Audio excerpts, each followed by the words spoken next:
नमस्कार, स्वागत है आप सभी का मेरे प्यारे विद्यार्थियों आपके अपना ही प्यारा YouTube channel MS coaching future पे। और हाँ, आपको बता दें कि आप भी बिहार बोर्ड मैट्रिक परीक्षा 2023 की तैयारी कर रहे हैं तो अब आपका तैयारी बहुत आसान तरीक़ा से मैं करा दूंगा, क्योंकि लगातार आप मेरे यूट्यूब चैनल पर जुड़े रहिए और अभी तक आप मेरे यूट्यूब चैनल को सब्सक्राइब नहीं किए हैं तो सब्सक्राइब करके बेल आइकन को प्रेस कर लीजिए ताकि आपको आसानी से मेरा वीडियो प्राप्त हो जाए नोटिफिकेशन के माध्यम से। तो बता दें कि इसे कड़ी जोड़ते जाओ तो जंजीर बन जाती है, कड़ी से कड़ी जोड़ते जाओ तो जंजीर बन जाती है, मेहनत पर मेहनत करते जाओ तो तकदीर बन जाती है। तो चलिए हम शुरू करते हैं वीडियो मेरे प्यारे विद्यार्थियों। तो पहला प्रश्न क्या है, उससे पहले आपको बता दें कि मैट्रिक बोर्ड परीक्षा में आपको साइंस किस प्रकार से वस्तुनिष्ठ प्रश्न पूछा जाता है। तो साइंस से आपका 1 से 80 वस्तुनिष्ठ प्रश्न पूछा जाता है, जिसमें से किन्हीं 40 प्रश्नों का सही उत्तर OMR शीट में भरना पड़ता है। कहाँ भरना पड़ता है? OMR शीट में भरना पड़ता है, जिससे आपको 40 अंक प्राप्त हो जाता है। तो चलिए हम बात प्रश्न है कि हृदय से रक्त को संपूर्ण शरीर में पंप किया जाता है, अर्थात हृदय से रक्त को संपूर्ण शरीर में पंप किसके द्वारा किया जाता है? तो निलय के द्वारा किया जाता है। तो चलिए बढ़ते अगली प्रश्न की ओर। तो अगली प्रश्न दिया हुआ है कि रक्त दाब मापने वाला यंत्र है, रक्त दाब जिससे मापा जाता है वो यंत्र क्या होता है? तो वह यंत्र आपका होता है स्फेग्नोमैनोमीटर। क्या होता है? स्फेग्नोमैनोमीटर। चलिए बढ़ते हैं अगली प्रश्न की ओर। उससे पहले आपको बता दें कि मत सोच कि तेरा सपना क्यों पूरा नहीं होता, मत सोच कि तेरा सपना क्यों पूरा नहीं होता, हिम्मत वाले का इरादा कभी अधूरा नहीं होता, जिस इंसान के कर्म अच्छे होते हैं, जिस इंसान के कर्म अच्छे होते हैं उसके जीवन में कभी अंधेरा नहीं होता। तो चलिए बढ़ते हैं अगली प्रश्न की ओर और बता दें कि तीसरा प्रश्न है, रक्त का कौन सा अवयव घालय स्थान से रक्त स्राव में मार्ग को रक्त का थक्का बनाकर अवरुद्ध करता है? तो इसका सही उत्तर है प्लेट। क्या है? प्लेटलेंटस। क्या है? प्लेटलेंटस। अब बढ़ते अगले प्रश्न की ओर। दिया हुआ है कि मंड परीक्षण के लिए हरी पत्ती पर आयोडीन डालने से पहले पत्ती को एल्कोहल में उबाला जाता है।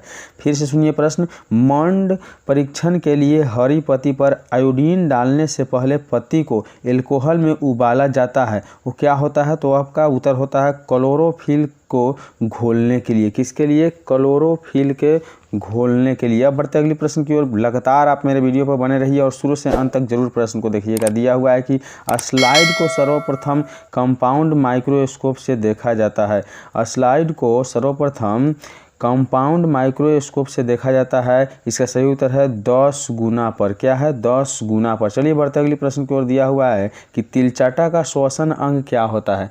तिलचाटा का श्वसन अंग क्या होता है? इसका सही उत्तर है ट्रैकिया। तिलचाटा का श्वसन अंग क्या होता है? ट्रैकिया। ठीक है। अब बढ़ते अगली प्रश्न की ओर। दिया हुआ है कि मछलियाँ किस अंग के द्वारा श्वसन करती है? बिल्कुल नया प्रश्न लेकर आए हुए हैं आप लोगों के लिए। मछलियाँ किस अंग के द्वारा श्वसन करती है? इसका सही उत्तर है गिल्स के द्वारा। किसके द्वारा? गिल्स के द्वारा। अब बढ़ते अगली प्रश्न की ओर। दिया हुआ है कि पौधे के पत्तियों के रंध्रों द्वारा वाष्प के रूप में निष्कासन की क्रिया को क्या कहते हैं? पौधे के पत्तियों के रंध्रों द्वारा वाष्प के रूप में निष्कासन की क्रिया को क्या कहते हैं? तो सही उत्तर है वाष्पोत्सर्जन। क्या कहा जाता है? वाष्पोत्सर्जन। चलिए देखते हैं अगले प्रश्न। दिया हुआ है कि पौधे हरे क्यों होते हैं? ध्यान से देखिएगा, एक एक प्रश्न बहुत ही महत्वपूर्ण है आपके बोर्ड परीक्षा के लिए। दिया हुआ है कि पौधे हरे क्यों होते हैं? इसका सही उत्तर है क्लोरोफिल के कारण। किसके कारण होते हैं? क्लोरोफिल के कारण पौधे हरे होते हैं। अब बढ़ते अगली प्रश्न की ओर। दिया हुआ है कि कौन सी क्रिया सभी जीवों के लिए अनिवार्य होता है, अर्थात कौन सी वो क्रिया है जो सभी जीवों में होती है? इसका सही उत्तर है श्वसन, क्योंकि श्वसन के बिना कोई जीव जीवित नहीं रह सकता है। चलिए बढ़ते अगली प्रश्न की ओर। दिया हुआ है कि कौन सी अंतःस्रावी ग्रंथि वृक्क के दोनों ओर ऊपर स्थित होती है?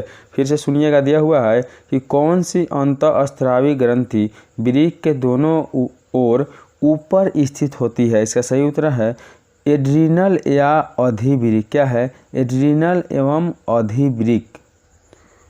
चलिए बढ़ते हैं अगली प्रश्न की ओर। दिया हुआ है कि अधिकतर पादप नियंत्रक उत्पन्न होते हैं, अधिकतर पादप नियंत्रक उत्पन्न होते हैं। इसका सही उत्तर है बढ़ते तने या बढ़ते जड़ के अग्रभाग से। क्या है? बढ़ते तने या बढ़ते जड़ के अग्रभाग से। अब बढ़ते अगले प्रश्न की ओर।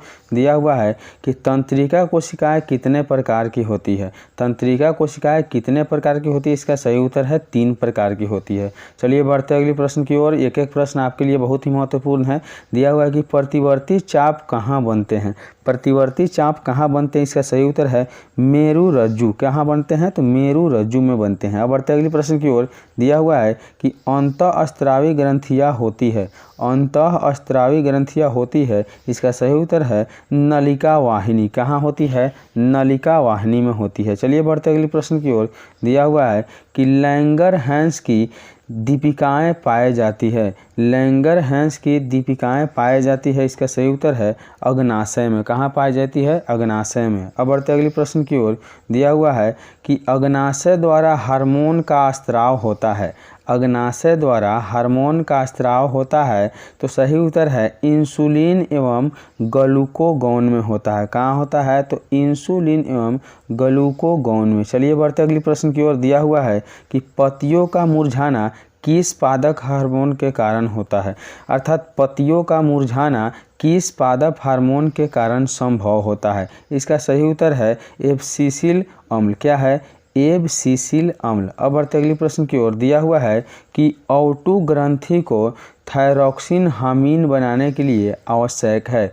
O2 ग्रंथि को थायरॉक्सिन हार्मिन बनाने के लिए आवश्यक है। इसका सही उत्तर है सोडियम एवं आयोडीन। क्या है? सोडियम एवं आयोडीन। चलिए बढ़ते अगले प्रश्न की ओर। दिया हुआ है कि हमारे शरीर में नियंत्रण एवं समन्वय का कार्य तंत्रिका तंत्र तथा हार्मोन का होता है। किसका होता है? हार्मोन का होता है। चलिए बढ़ते अगले प्रश्न की ओर। दिया हुआ है कि वह प्रक्रम जिसके द्वारा जीव अपने जैसी संतान उत्पत्ति करते हैं।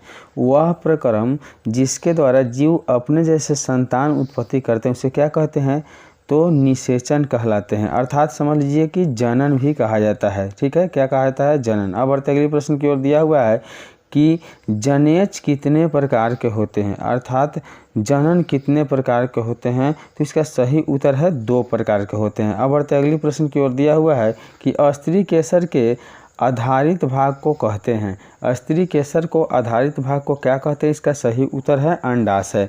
तो चलिए हम आशा करते हैं कि आपको वीडियो बहुत अच्छा लगा होगा। इस प्रकार के लगातार वीडियो देखने के लिए आप मेरे YouTube चैनल को सब्सक्राइब करके और बने रहिए मेरे YouTube चैनल पर। धन्यवाद।